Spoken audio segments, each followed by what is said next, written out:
Recording started. All right, there we go. So you look up at the camera, huh? The whole time you talk? We try to look up at the camera or look at each other. Right. Sometimes I look at the screen to make sure that I haven't. It's pretty bright.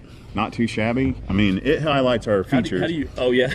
I mean, we are the two best-looking oil field guys from Oklahoma in this area right here, allegedly. I mean, Southeast Oklahoma boys, the Southeast Oklahoma Oilfield Mafia is legendary in their wisdom and their knowledge and their engineering and their drilling and their good looks. I like it. And their ability to pick up women out of their league.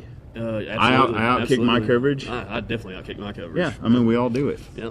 But no engineering, though. I don't think I'm very good at engineering. I was trying to think of some engineering. You like to make engineers upset. Like, I broke it, boss. I am good. I'm good at that. Yeah. Aggravating engineers. I guess that could go as engineering.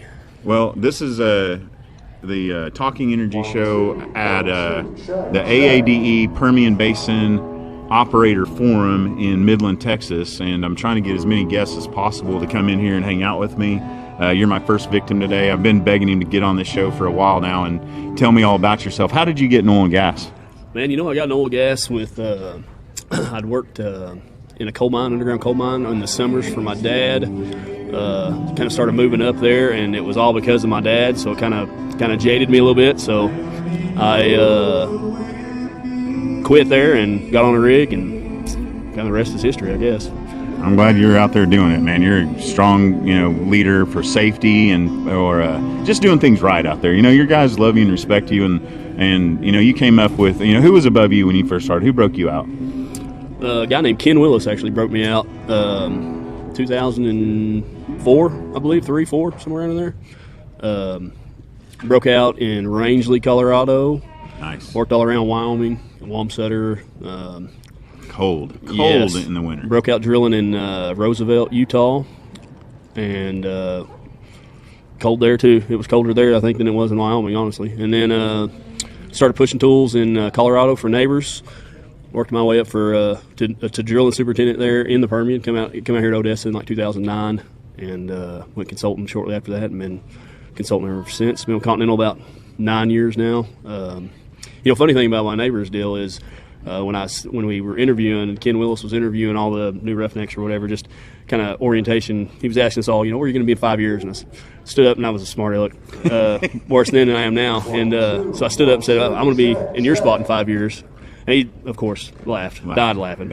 And but I did it in 4 years and 11 months. So he called me as soon as I got promoted and was like, "So you excited did it!" for you!" Yeah. So yeah, that was pretty cool. But man, when everybody else would take days off, I didn't do it. I worked a lot. I realized early on that if I worked over 4 hours each day, they would pay me for 6 at Neighbors when they were shorthanded when it was in the winter. So on a 14-day hitch, I could work over every day for 4 hours, and it was like an extra 7 days on my check. And doing that, I was just doing it for the money. But doing that, I gained. When we're young, we do it for the money. We got a family to raise. I gained so much more knowledge working those extra and seeing how other people did it, and I think that's what kind of pushed me. It was really like I worked another half a year. I'll tell you something, and I'm sure you know it now. With your knowledge, but really the way you approach your operations. I mean, I knew it back then when I was a young salesman coming into your office with my ticket in hand, shaking, not knowing how to get it signed, how to make sure that the ticket was right. Half the time it wasn't right, and you never really got on your vendors so much as you're like, hey, come here, let me show you how to, I need this to be at like, this, and this. And you help people. You help your vendors. You help your personnel. And so all those people that you've surrounded yourself with all these years, they want to support you back. Right. And that launches you even further as well. Because if you call a guy in the middle of the night, they're going to answer your phone call. If I see your name on my phone, I'm going to pick it up and see how I can help you. Yeah, I was very misunderstood early on because I had a tendency to just stare at Totco the entire time. If somebody came in, I was really trying to pay attention to the well. And a lot of people thought I was blowing them off, but I was just trying to focus on what was going on. And amazing how many people will take offense from just leave me your card and I'll call you if I need you. And then I turn around, and amazing how many people thought I was just blowing them off, but I was just trying to focus on what I was doing. But yeah, man, I have been very fortunate to meet a lot of great guys and surround myself with great guys, and they have for sure helped me out because heck, I'm not perfect. I have forgotten many a times to set something up and call, and I can make a phone call and they'd be like, hour and 30 minutes. Yeah, I can be there. I can be there. And I didn't even set them up, and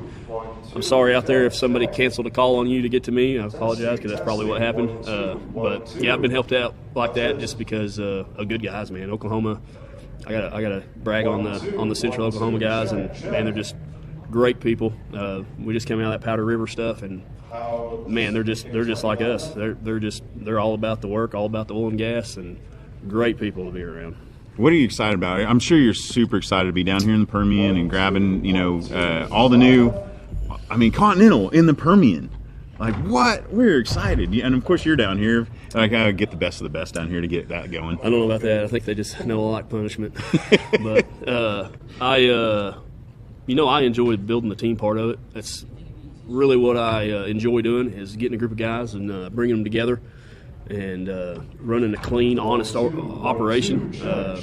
We really try to keep good character guys on the rigs at Continental, and just honest, hardworking guys. They are. I can't think of one person at any of Continental rigs that I just don't love to pieces, and they're family to me. Yeah, it's hard getting all the egos to work together, because just like the Powder, I mean, when we brought those guys in up there, all of them were kind of number one guy, and they all come together and work together, and that's kind of what I enjoy is facilitating and kind of get those guys to work together and drill those wells as safe and as fast as possible. And that's what I'm looking forward to the most down here, is getting to meet all these guys, bringing in one guy that has been with Continental. The rest are all outsiders from Continental, just coming from different operators.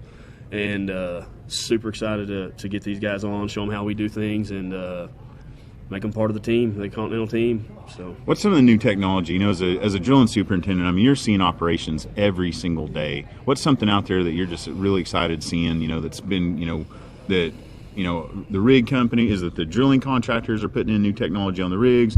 Is it the directional teams out there have new technology? I mean, is it the casing crews? Is it the nipple up, nipple down? I mean, there's so much available nowadays to make it better, stronger, faster. What do you like about it? That's a good question. There's so much. It has advanced so fast and so far in the last 5 years, probably. Yeah, even 5 years, sure.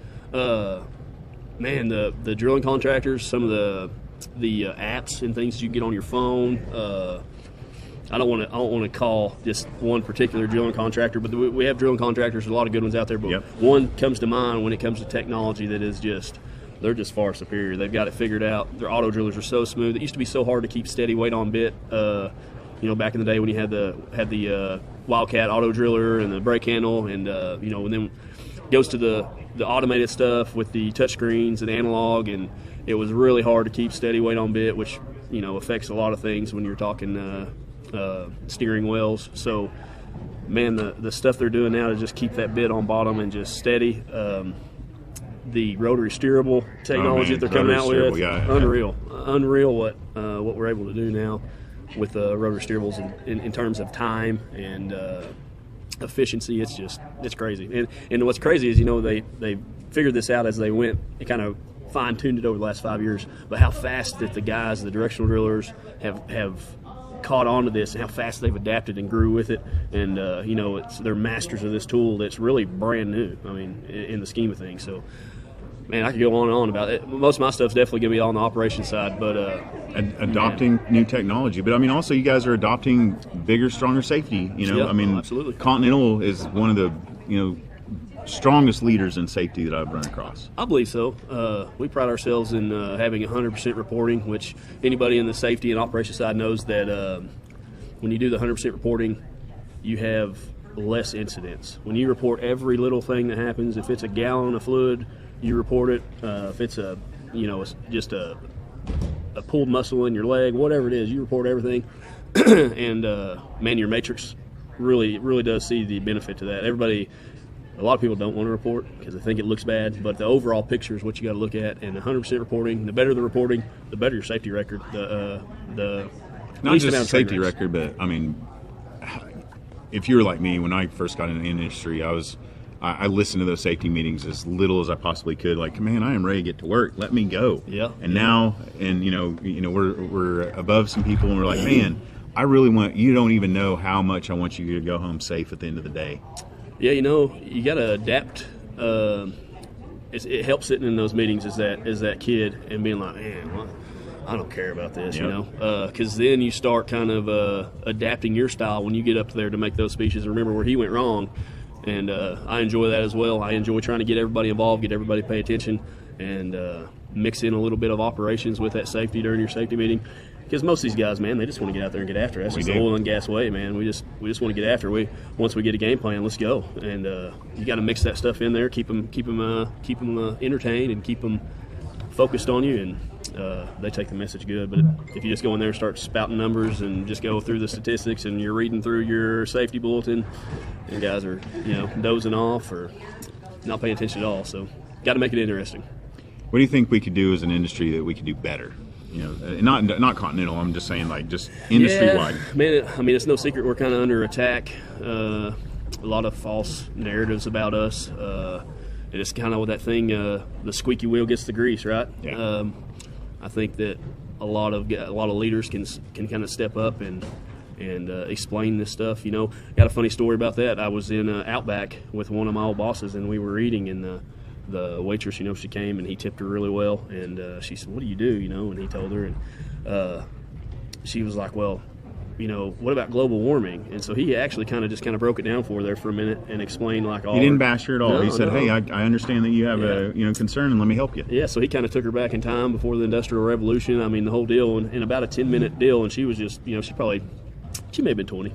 And man, by the end of it, she was like, "Man, my toothbrush! I can't have a toothbrush without it." And so it's you can see it on her face. She walked away with a different perspective of both of us too, because of man. Let's face it. Most people think of oil and gas guys, old dirty roughneck, And Growing up where you did and I did, Southeast Oklahoma boy, Northwest Oklahoma boy. I mean, I didn't know that existed. I thought everybody appreciated us and understood what we were doing, and we kept our head down and worked hard. And you pop up a few years later, like now, and you're like, wait a minute, what? Not everybody loves us? Yeah, no, it's a trip. It's a trip.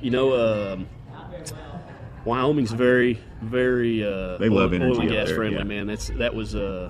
That was pleasant to see. But the closer you get to the cities, man, it changes. Even Oklahoma City. And it's just like you said, it's just lack of education. And now if you haven't followed Garrett Thornburg on LinkedIn, I mean, just always positive posts. You've a lot of people in our industry, and especially in your position, would never ever touch social media. But you harnessed your energy, and you post something positive every chance you get about our industry, and just about your crew, just about the scenery around you. I mean, just the beautiful rig pictures you put out there. Yeah, man, I like the rig pictures. I do too. I used to think I was a little bit soft when I started taking them, and I was like, man, these are really good. And Wyoming has some of the most beautiful sunrises around. Man, incredible.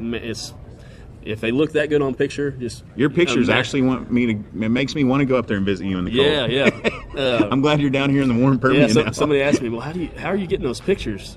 Like, what are you doing to catch them? It's like, well, you got to be out there before anybody else is. Those are right there at sunrise, and it's tough to get them. You got to take about 12 of them, but you'll get it. But my deal is everybody knows you take a picture with your phone, and it never looks the same as it does in real life. So as good as those pictures are, man, it's just unbelievable in real life. Some of the sunrises and sunsets in Wyoming, it's beautiful. There you have it. You salesmen, get out there and go visit rigs. Well, maybe not right now. I don't know. Be careful. Better call ahead. Yeah, be careful. Call ahead. Yeah, call ahead. Call ahead. No.